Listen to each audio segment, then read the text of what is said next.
ఒక సినిమా 12,500 స్క్రీన్లు 80 దేశాలు.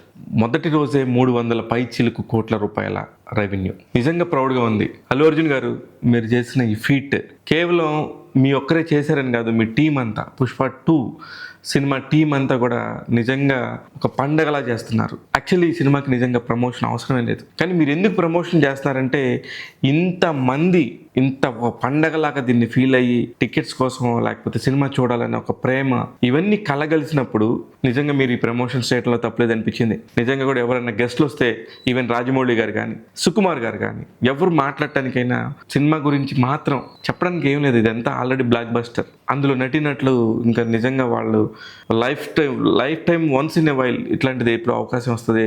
అలాంటి ఆ గొప్ప అవకాశాన్ని అందిపుచ్చుకున్న టీం అందరూ కూడా గ్రేట్ ఎఫర్ట్. ఇంకెంతకంటే చెప్పడానికి ఏం లేదు. ఒక సినిమా కోసం తపస్సులాగా 5 ఏళ్ల పాటు కష్టపడటం అనేది నిజంగా ఒక హిస్టరీ. ఇలాంటి ఒక హిస్టరీని చేయటం కోసం ఇట్లాంటి ఎప్పుడన్నా ఒక పండగ వచ్చినప్పుడు, ఎక్కడో ఒలింపిక్స్ వచ్చినప్పుడు 4 ఇయర్స్కి ఒకసారి కాగడాలు పట్టుకొని చేస్తూ ఉంటారు. అదొక పండగ, అదొక ఫెస్టివల్ మూడ్ క్రియేట్ చేయడం కోసం ఇలాంటి ఈవెంట్స్ అన్నీ చేసేసి ఇంత పెద్ద హడావుడి చేస్తున్న రీజను కేవలం ఇది ఒక పండగలాగా చూడాలి, ఇది ఒక ప్రెస్టీజియస్ ఫీల్ లాగానే చూడటం కోసం తప్ప వేరే కాదని చెప్పేసి నొక్కి చెప్పాడు అల్లు అర్జున్.